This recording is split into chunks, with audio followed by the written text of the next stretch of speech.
সংস্থার পক্ষ থেকে যারা দেশকে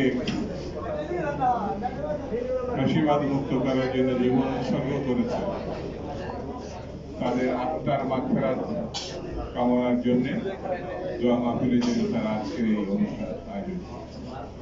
আমি তাদেরকে ধন্যবাদ। আমি যারা শহীদ হয়েছেন গত 16 বছর গণতন্ত্র পুনরুদ্ধার এবং ফ্যাসিবাদকে হটানোর আন্দোলনে লড়াই করেছেন, সংগ্রাম করেছেন, আমি শ্রদ্ধা জানাই। বন্ধুরা, এই আন্দোলনে যারা বিভিন্নভাবে ক্ষতিগ্রস্ত হয়েছে, আমি তাদের প্রতি সহানুভূতি। এখনো অনেক ভাই এবং বোন হাসপাতালে আহত হয়ে মানবতার জীবনযাপন করছে। সরকার বলেছে তাদেরকে সে ব্যাপারে সরকার এবং রাষ্ট্র বন্ধুরা, বাংলাদেশ 52 বছর প্রায় অর্ধ শতাব্দী স্বাধীন হয়েছে, কিন্তু অনেকেই মনে করে দ্বিতীয়বার স্বাধীন হয়েছে গত 5ই আগস্ট।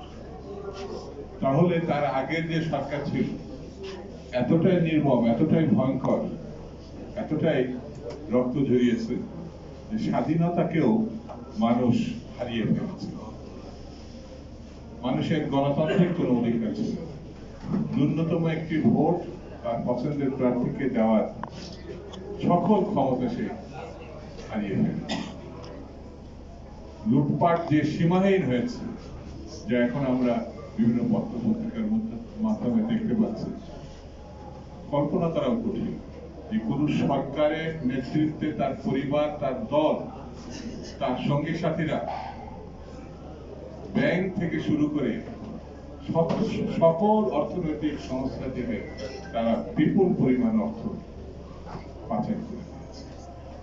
বন্ধুরা, যত তাড়াতাড়ি সম্ভব এই অর্থ এবং অবৈধ বৈধ যেসব অস্ত্র তাদের দলের নেতা কর্মীদের হাতে তুলে দিয়েছে, শত শত না লক্ষ লক্ষ, সেটি সরকারের হেফাজতে নেওয়ার জন্য আমি এই অনুষ্ঠান থেকে দাবি জানাচ্ছি। বন্ধুরা, বিএনপি এবং দেশবাসীর একটি ভালো নির্বাচনের প্রত্যাশা এই সরকারের পাশে। আমরা একটি ভালো পরিবর্তনের জন্য, জনগণের ভোটাধিকার পূর্ণ প্রতিষ্ঠার জন্য বিএনপি আগাগোড়া এই সরকারের সঙ্গে থাকবে। এই সরকার যাতে নির্বিঘ্নে কাজ করতে পারে তার প্রতি আমাদের নেতা সেই জিয়া রহমানের দুষ্ট পুত্র, বাংলাদেশের সব থেকে জনপ্রিয় রাজনৈতিক দলের এখন অ্যাক্টিং চেয়ারপারসন জনাব তারেক রহমান সাহেব স্পষ্টভাবে তিনি এই সরকারকে সমর্থন জানিয়েছেন। এই সরকারকে ভালো নির্বাচনের উদ্যোগ নিতে হবে, যে উদ্যোগের মধ্য দিয়ে এই দেশের মানুষ তার পছন্দের প্রার্থীকে ভোট দিতে পারে, এবং সেই উদ্যোগকে সফল করার জন্য দেশবাসী এই সরকারের সঙ্গে মনে করতে হবে। এবং স্পষ্ট করেই বলি, আওয়ামী লীগের ফ্যাসিবাদী সরকারের সঙ্গে এই সরকারের একটি বড় ধরনের পার্থক্য আছে। আওয়ামী লীগ মানুষকে ভোট দিতে দেয় না, মানুষ এই জন্য সেই সরকারকে বিদায় করেছে, এবং যে সরকারকে প্রতিষ্ঠা করেছে মানুষ মনে করে সেই সরকারের মধ্য থেকে মাধ্যমে তারা তাদের অধিকার ফিরে পাবে। এই বিশ্বাস তারা করে, দেশবাসী না শুধু বিশ্ববাসী এটা মনে করে। সেই জন্য সরকারকে সতর্ক হতে হবে এবং এটি যাতে সম্ভব হয় সেদিকে তাদের এগিয়ে যেতে হবে। হ্যাঁ, আমরা জানি পার্বত্য চট্টগ্রাম শুধু না, বিভিন্ন জায়গায় বিভিন্ন রকম উচ্ছৃঙ্খলতা, প্রতিবন্ধকতা, বিশ্বাসহীনতা, ষড়যন্ত্র এটা করা হচ্ছে। এমনকি জাতীয় মসজিদ বাইতুল মুকাররমে যে ঘটনা ঘটেছে সেটা বড়ই নিন্দনীয় এবং সময়ের বিচারে এটা আশঙ্কাজনক। সেই জন্য সরকারকে এই জন্যই সতর্ক থাকতে হবে, এবং এই দেশবাসী যারা গণতন্ত্রে বিশ্বাস করে, স্বাধীনতায় বিশ্বাস করে, যারা মুক্তিযুদ্ধে এক সাগর রক্ত দিয়েছে এবং গত 1.5 মাস আগের যে আন্দোলন সেই আন্দোলনে তারা নির্বিচারে জীবনকে উৎসর্গ করেছে, তাদের সতর্কতা এবং এই সতর্কতার মধ্য দিয়ে আমাদের গণতন্ত্র পূর্ণ প্রতিষ্ঠা করতে হবে। আমাদের নেত্রী, দেশনেত্রী বেগম খালেদা জিয়া, এটা ভাবা যায় না, গৌরবময় ইতিহাসের অংশ তিনি, তার উপরে কি ধরনের অত্যাচার করা হয়েছে, কি ধরনের নির্মমতা করা হয়েছে, যাকে একটা ন্যূনতম চিকিৎসা পর্যন্ত দেওয়া হয়নি। আল্লাহ তাকে রক্ষা করেছে, মাহমুদ তাকে রক্ষা করেছে।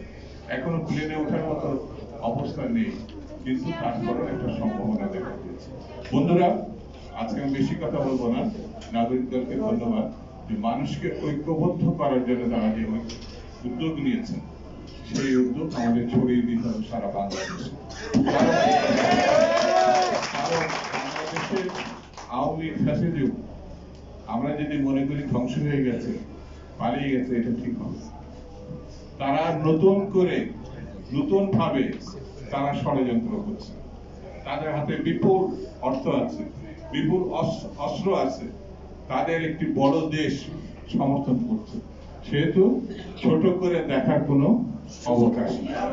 তবে আমি তাদেরকে হুঁশিয়ার করব, বেশি বাড়াবাড়ি করা ঠিক হবে না। দেশবাসী যদি একবার ঘুরে দাঁড়ায়, তাহলে কি পরিণতি হয় সেটি তো 1.5 মাস আগেই আপনারা দেখেছেন। সেই জন্য এই দেশবাসী যেমন নরম, প্রয়োজনে গরম। সেই জন্য আমি সকলকে ঐক্যবদ্ধভাবে আগামী দিনগুলোই সরকারের পাশে থাকার আহ্বান জানিয়ে, গণতন্ত্রের আন্দোলন যে শেষ হয়নি, যেন তারেক রহমান সাহেব যেটা বলেছেন, এটাকে বিশ্বাস রেখে আমাদের সর্বসময় তৈরি থাকতে হবে। ভালো থাকবেন। খুদা হাফেজ। বাংলাদেশ।